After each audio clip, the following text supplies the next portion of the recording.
살아가면서 우리가 반드시 배워야 할 가장 중요한 기술이 있다면 그것은 바로 갈등을 해결하는 능력일 것입니다. 깨어지고 멀어진 관계를 회복하고 화해를 이끌어내는 지혜. 만약 이 기술을 배우지 못한다면 우리 삶의 많은 시간이 고통과 불행으로 채워질지도 모릅니다. 우리는 모두 불완전하고 각기 다른 사람들이기에 삶의 거의 모든 순간에 갈등과 마주하게 됩니다. 오늘 이 지혜의 말씀을 듣기 전에 잠시 여러분의 마음을 모아주시길 부탁드립니다. 이 채널을 구독하고 알림을 설정하시면 삶의 중요한 순간에 힘이 되는 메시지를 놓치지 않으실 겁니다.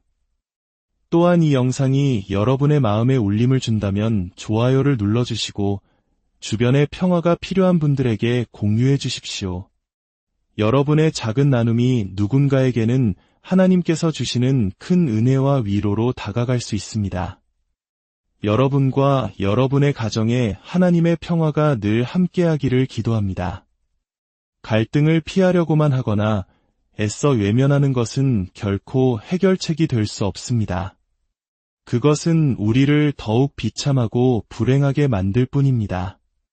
직장에서, 결혼 생활에서, 부모와 자녀 관계에서, 친구 사이에서, 그리고 우리가 속한 모든 공동체에서 갈등을 해결하는 지혜는 필수적입니다. 하지만 가장 큰 문제는 누구도 우리에게 이 방법을 제대로 가르쳐주지 않았다는 사실입니다. 우리는 학교에서도, 심지어 부모님에게서도 갈등을 지혜롭게 해결하는 법을 배우지 못했습니다. 어쩌면 우리의 부모님 세대 역시 그 방법을 배우지 못했기에 우리에게 좋은 본보기가 되어주시지 못했을 수도 있습니다. 깨어진 관계를 회복하는 법에 대한 수업은 어디에도 없었습니다. 하지만 이것이야말로 우리 삶의 행복을 결정짓는 가장 중요한 기술 중 하나입니다. 오늘 우리는 바로 그 지혜에 대해 이야기하고자 합니다. 하나님께서 우리에게 가르쳐 주시는 갈등을 해결하고 깨어진 관계를 회복하는 7가지 단계입니다. 지금 당장은 필요 없다고 생각할 수도 있겠지만 살아가다 보면 반드시 이 지혜가 필요한 순간이 올 것입니다. 오늘 이 말씀을 마음 깊이 새기시고 여러분의 자녀와 친구, 동료들에게도 이 지혜를 나누어 주시길 바랍니다. 예수님께서는 산상수훈에서 하나님께 복을 받는 8가지 조건, 즉 8복에 대해 말씀하셨습니다. 그중 7번째 복에 대해 마태복음 5장 9절은 이렇게 기록하고 있습니다. 화평하게 하는 자는 복이 있나니 그들이 하나님의 아들이라 일컬음을 받을 것이며 화평하게 하는 자, 즉 피스메이커가 되는 것. 이것이 바로 우리가 하나님의 자녀라는 증거이며 우리가 천국을 향해 나아가고 있다는 표식입니다. 진정한 신앙인의 특징 중 하나는 바로 평화를 만드는 사람이 되는 것입니다. 여기서 화평하게 하는 것이 무엇이 아닌지 먼저 짚고 넘어가야 합니다. 그것은 회피가 아니며 굴복도 아닙니다. 어떤 사람들은 갈등을 일으키지 않기 위해 모든 문제를 덮어두고 속으로 사귀며 억지로 웃어넘기는 것을 평화를 지키는 것이라 착각합니다. 하지만 그것은 평화를 만드는 것이 아니라 비겁함일 뿐입니다. 또한 무조건 상대방에게 져주고 어떤 대가를 치르더라도 평화를 유지하려는 굴복 역시 진정한 화평이 아닙니다. 그것은 의존적인 관계일 뿐입니다. 예수님께서는 결코 정당한 갈등을 피하지 않으셨습니다. 정면으로 마주하고 그것을 해결하며 관계를 회복하는 방법을 보여주셨습니다. 지금 이 세상의 평화를 만드는 사람이 얼마나 필요할까요? 세계 곳곳에서는 전쟁과 분쟁이 끊이지 않고 국가 안에서도 세대 간, 인종 간, 종교 간, 이념 간의 갈등이 깊어지고 있습니다. 우리 개인의 삶도 마찬가지입니다. 해결되지 않은 갈등은 우리의 삶을 얼마나 피폐하게 만드는지 모릅니다. 어떤 이들은 몇 주, 몇 달, 심지어 몇십 년 동안 누군가와 갈등 관계에 놓여 있으면서도 그저 시간이 해결해 주리라 믿으며 방치합니다. 아버지와 어머니와 형제자매와 담을 쌓고 지내면서도 그것이 자신의 삶에 얼마나 큰 해를 끼치는지 깨닫지 못합니다. 성경은 해결되지 않은 갈등을 방치할 때 우리 삶에 세 가지 심각한 문제가 발생한다고 경고합니다. 첫째, 하나님과의 교제를 가로막습니다. 다른 사람과 잘못된 관계에 있으면서 하나님과 올바른 관계를 맺을 수는 없습니다. 우리 삶의 수평적 관계, 수직적 관계는 서로 연결되어 있습니다. 요한일서 4장 20절은 명확하게 말합니다. 보이는 바 그 형제를 사랑하지 아니하는 자는 보지 못하는 바 하나님을 사랑할 수 없느니라. 내가 누군가와 갈등 속에 있으면서 하나님과 친밀하다고 말할 수는 없습니다. 둘째, 우리의 기도를 가로막습니다. 관계가 뒤틀려 있을 때 하나님께서 우리의 기도를 듣지 않으신다고 성경은 말합니다. 왜냐하면 하나님은 사랑이시며 이 땅에서 우리가 배우길 원하시는 가장 중요한 것이 바로 사랑하는 법이기 때문입니다. 베드로전서 3장 7절은 남편들에게 이렇게 경고합니다. 남편들아, 이와 같이 지식을 따라 너희 아내와 동거하고 그를 더 연약한 그릇이요 또 생명의 은혜를 함께 이어받을 자로 알아 귀히 여기라. 이는 너희 기도가 막히지 아니하게 하려 함이라. 아내와의 관계가 틀어져 있다면 우리의 기도가 막힐 수 있다는 무서운 경고입니다. 셋째, 우리의 행복을 가로막습니다. 이것은 누구나 경험적으로 아는 사실입니다. 세상에서 가장 큰 부와 명예를 얻었다 할지라도 관계가 엉망이라면 삶은 결코 행복할 수 없습니다. 아무리 좋은 곳으로 가족 여행을 떠나도 그곳에서 다툼이 계속된다면 그 여행은 아름다운 추억이 아닌 고통의 시간으로 기억될 것입니다. 야고보서 3장 18절은 말합니다. 화평하게 하는 자들은 화평으로 심어 위에 열매를 거두느니라. 우리 삶에 하나님의 선하심이라는 열매를 맺기 원하십니까? 그렇다면 평화의 씨앗을 심어야 합니다. 이제 하나님께서 가르쳐 주시는 갈등 해결의 7가지 단계를 살펴보겠습니다. 이 지혜는 수많은 상담 비용을 아껴줄 만큼 가치가 있습니다. 첫 번째 원칙은 먼저 다가가십시오. 다른 사람이 먼저 다가오기를 기다리지 마십시오. 당신이 먼저 손을 내미는 것입니다. 저 사람 잘못이 더 큰데 그가 먼저 사과해야지라고 생각할 수도 있습니다. 하지만 하나님께서는 우리가 먼저 그 첫걸음을 내딛기를 기대하십니다. 그것이 바로 평화를 지키는 사람이 아닌 평화를 만드는 사람이 되는 길입니다. 하나님께서는 관계의 화해가 예배보다 더 중요하다고 말씀하십니다. 마태복음 5장 23대 24절에서 예수님은 이렇게 말씀하셨습니다. 그러므로 예물을 제단에 드리려다가 거기서 내 형제에게 원망들을 만한 일이 있는 것이 생각나거든 예물을 제단 앞에 두고 먼저 가서 그 형제와 화목하고 그 후에 와서 예물을 드리라. 먼저 가서 화목하라는 말씀은 관계의 회복이 우리 삶의 최우선 순위가 되어야 함을 의미합니다. 지금 당장 미루지 말고 행하라는 것입니다. 갈등은 저절로 해결되지 않습니다. 시간이 약이라는 말은 사실이 아닙니다. 상처는 시간이 지날수록 덧나고 골물 뿐입니다. 분노와 원망을 마음에 품고 있으면 세월이 흐를수록 마음은 더 굳어지고 완고해집니다. 갈등을 해결하는 유일한 방법은 그것을 정면으로 마주하는 것입니다. 우리가 갈등을 마주하기를 주저하는 가장 큰 이유는 바로 두려움 때문입니다. 우리는 거절당할까봐, 오해받을까봐, 나의 약점이 드러날까봐 두려워합니다. 이 두려움은 우리를 방어적으로 만들고 서로에게서 멀어지게 하며 벽을 쌓게 합니다. 그렇다면 이 두려움을 이기고 먼저 다가갈 용기는 어디에서 얻을 수 있을까요?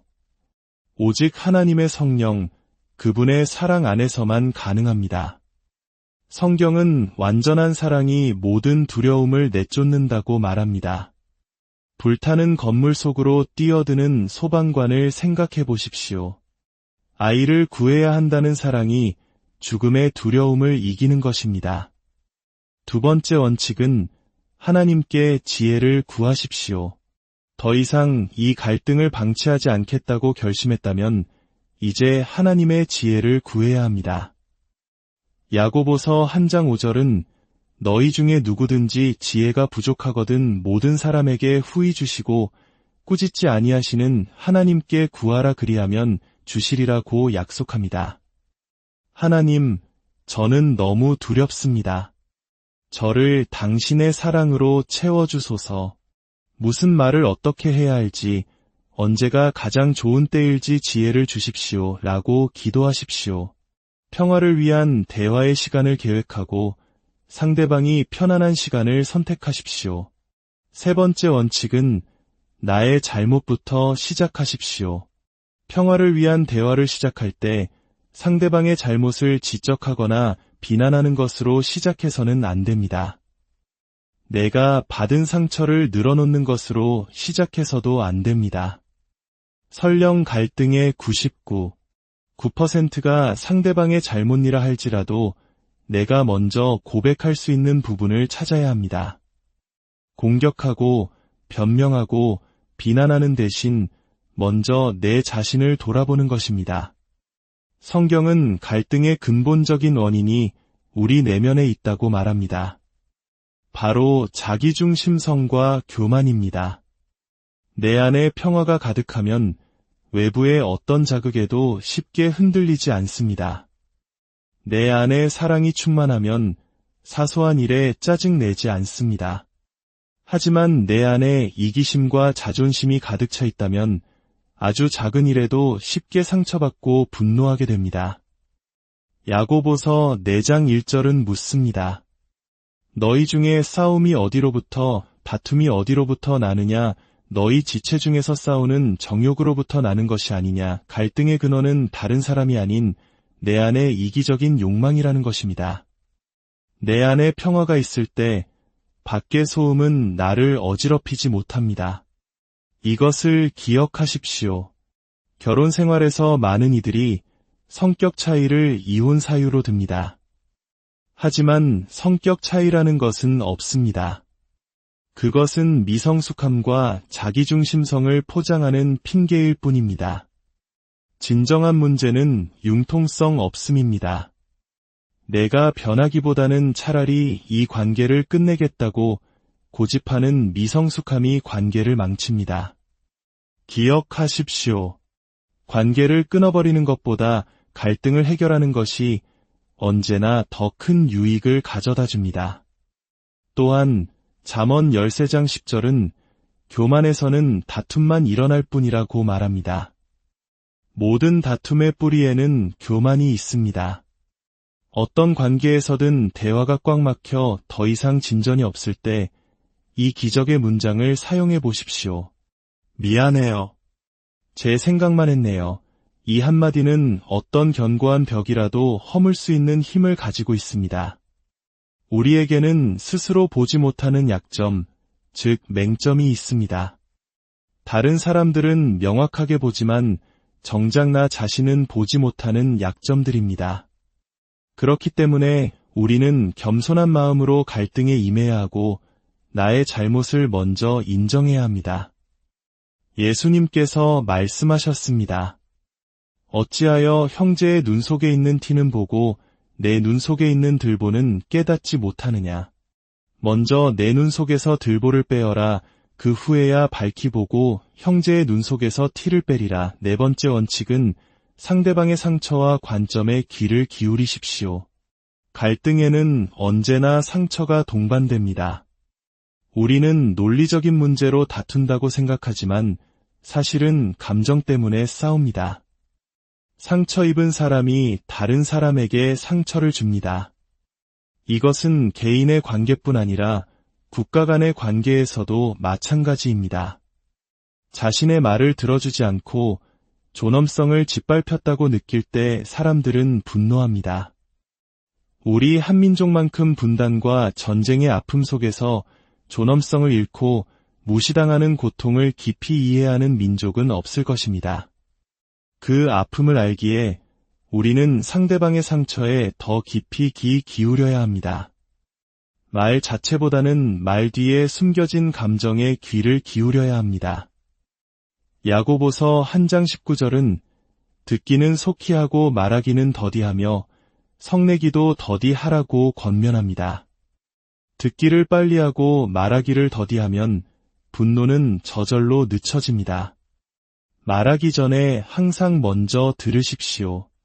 이것이 갈등을 완화시키는 핵심입니다. 빌립보서 2장 4절은 말합니다. 각각 자기 일을 돌볼 뿐더러 또한 각각 다른 사람들의 일을 돌보아 나의 기쁨을 충만하게 하라. 당신의 초점을 나의 필요에서 상대방의 필요로 의도적으로 옮기는 것입니다. 상대방이 얼마나 먼 길을 가야 하는지를 보기보다 그가 얼마나 먼 길을 걸어왔는지를 보아주십시오. 그가 겪어온 아픔과 배경을 이해하려 노력할 때 우리의 마음에는 인내와 긍휼이 싹트게 됩니다.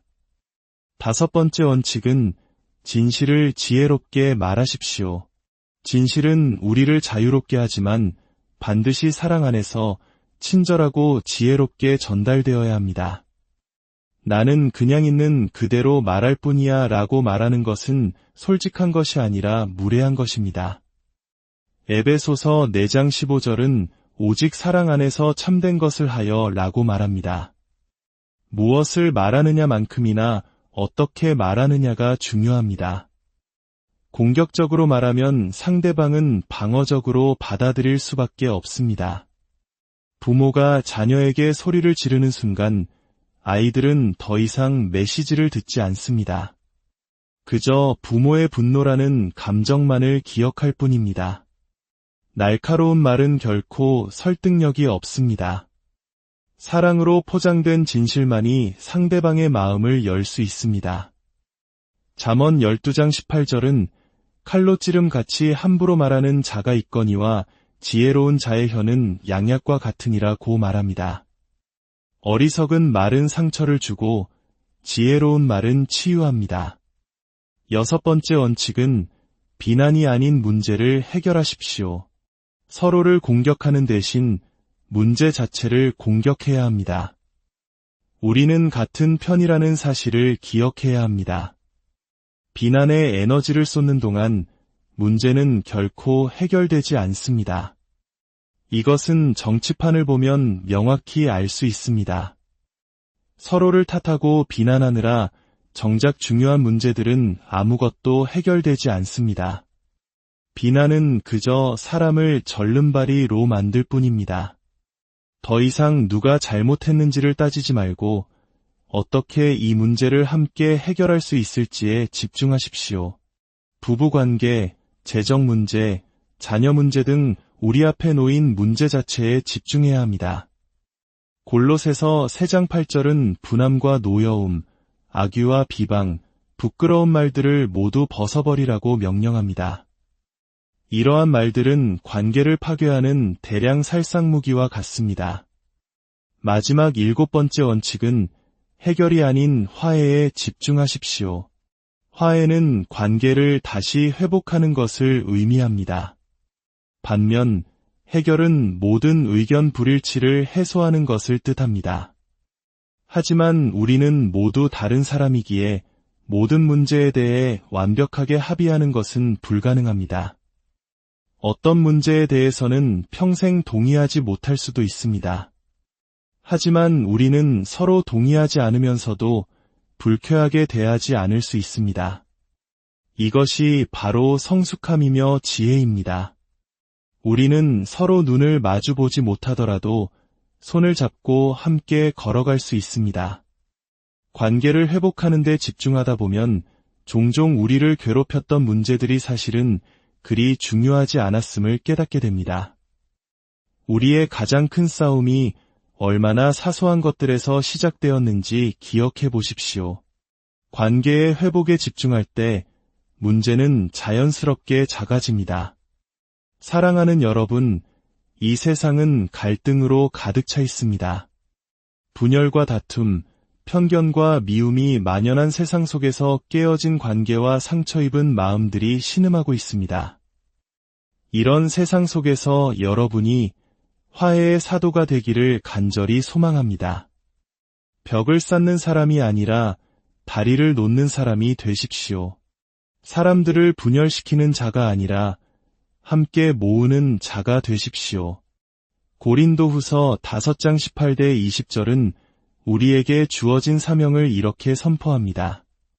모든 것이 하나님께로서 났으며 그가 그리스도로 말미암아 우리를 자기와 화목하게 하시고 또 우리에게 화목하게 하는 직분을 주셨으니 우리에게 화목하게 하는 말씀을 부탁하셨느니라. 우리는 그리스도를 대신하여 사신이 되어 하나님이 우리를 통하여 너희를 권면하시는 것 같이 그리스도를 대신하여 간청하노니 너희는 하나님과 화목하라. 우리의 사명은 관계를 회복시키는 것입니다. 하나님께서 그리스도를 통해 우리와의 막힌 담을 허시고 우리를 당신과 화목하게 하신 것처럼 이제 우리도 그 화목의 메시지를 세상에 전해야 합니다. 이번 한 주 평화의 회의를 계획해 보시겠습니까? 오랫동안 소원해지고 뒤틀리고 심지어 깊이 깨어졌던 관계를 위해 전화기를 들어보는 것은 어떻습니까? 7가지 단계를 실천하기 위해서는 큰 용기가 필요합니다. 하나님께 기도하십시오. 하나님, 제가 이번 주에 평화를 만드는 사람이 되기 원합니다. 제 기도가 응답받고 제 삶의 행복이 깃들기를 원합니다. 당신과의 교제가 회복되기를 원합니다. 깨어진 관계들을 회복할 수 있도록 두려워하는 제게 용기와 사랑을 부어주십시오. 어쩌면 당신은 아직 하나님과 화평을 누리지 못했을 수도 있습니다. 하나님과의 관계가 먼저 회복되어야 합니다. 마음속으로 이렇게 기도해 보십시오. 예수님, 저는 죄인입니다. 제 삶의 주인이 되어 제 마음대로 살았던 것을 회개합니다. 저를 용서하여 주시고 제 삶에 들어오셔서 저의 주인이 되어 주십시오. 저를 당신의 평화와 사랑으로 채워주셔서 그 평화와 사랑을 다른 이들에게 나눌 수 있게 하옵소서. 아버지 하나님, 이 말씀을 듣는 당신의 모든 자녀들이 갈등으로 가득한 이 세상에서 화해의 도구가 되게 하여 주시옵소서. 불화가 있는 곳에 평화를 심는 자들이 되게 하여 주시옵소서. 이 모든 과정을 통해 당신께서 홀로 영광 받으시길 원하오며 우리에게는 하늘로부터 오는 용기와 사랑을 더하여 주시옵소서. 우리 주 예수 그리스도의 이름으로